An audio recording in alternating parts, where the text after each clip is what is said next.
복에 대한 말씀 암송 기도와 암송 찬양. 신명기 7장 14절 말씀.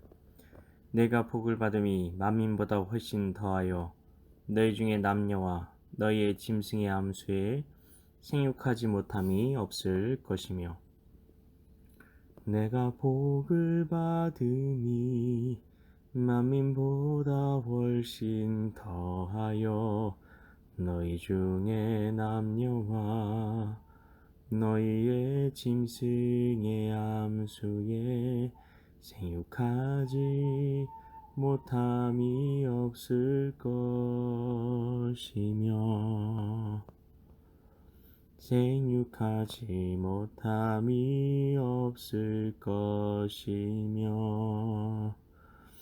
You shall be the most blessed of peoples, with neither sterility or barrenness among you or your livestock. You shall be the most blessed of peoples. You shall be the most blessed of peoples. Deuteronomy chapter 7 verse 13. 말씀 기도입니다. 하나님 아버지, 하나님께서는 이스라엘 백성들이 말씀에 순종할 때 어떤 복을 받게 되는지에 대해 구체적으로 말씀하고 계십니다. 사람은 자식을, 짐승은 새끼를 낳지 못할 일이 없을 것이며 모든 질병을 멀리하게 하실 것이라는 말도 안 되는 이야기를 하십니다.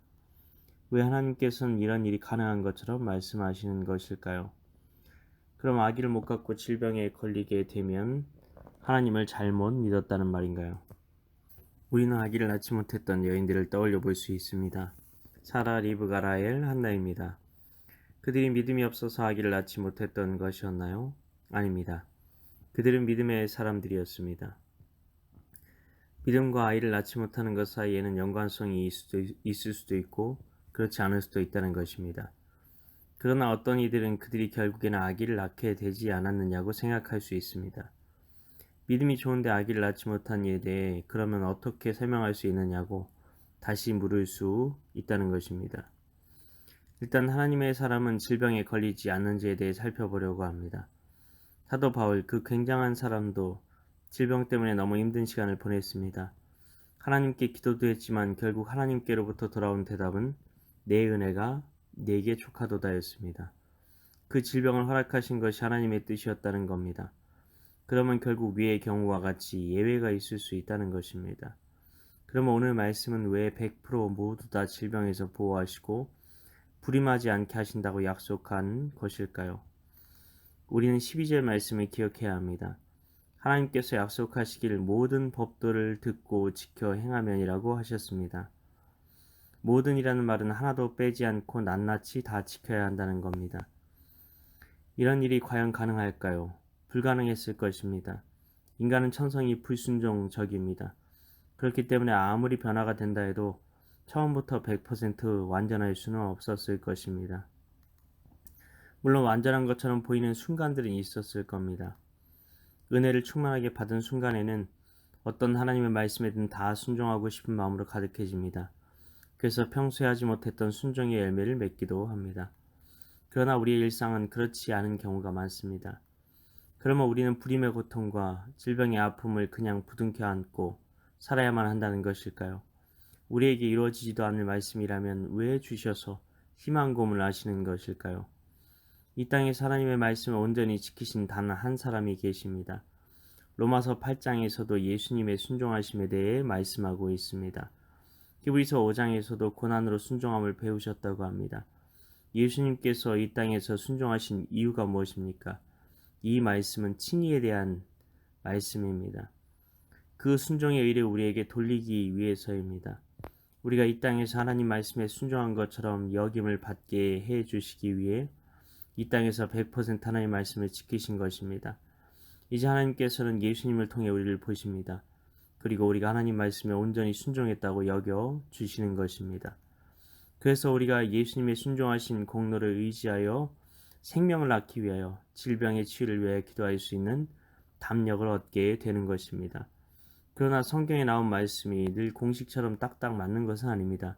이것이 원리이긴 하지만 하나님께서는 어떤 사람에게 하나님의 영광을 위하여 질병에 걸리게도 하십니다. 하나님께서는 하나님의 영광을 위하여 일하고 계시기 때문입니다. 그러면 하나님의 영광을 위하신다는 것이 하나님께서 자신의 체면, 자존심에 따라 모든 것을 선택하신다는 말일까요?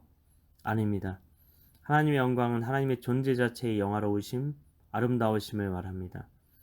모든 사람들이 다 감탄할 만한 깊은 지식과 찬란한 지혜와 고매한 성품 가운데 찬양과 경배를 받기에 합당한 결정들을 내리신다는 뜻입니다. 그렇기 때문에 내 삶에 일어나는 모든 일은 다 옳습니다. 내 삶에 하나님께서 허락하신 일은 다 하나님께서 찬양받으실 만한 일만 일어납니다. 라는 고백을 드릴 수 있는 것입니다. 아버지, 우리에게 불행한 일들이 일어난 이유에 대해 오늘 말씀을 통해 생각하게 됩니다. 그것은 우리가 꼭 잘못했기 때문만이 아니라 하나님의 영광을 위해서 하나님께서 나를 믿고 내게 허락하신 섭리라는 것입니다.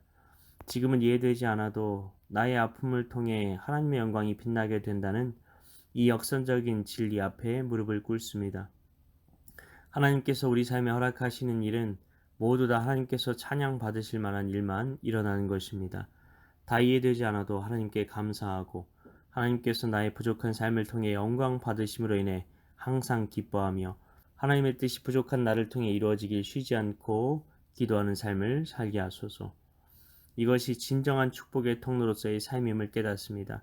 이를 위해 오늘도 말씀 암송 기도와 찬양 가운데 나아가오니 진정한 축복을 누리며 받은 축복을 흘려보내는 삶을 살게 하소서. 믿고 감사드리오며 예수님 이름으로 기도합나이다.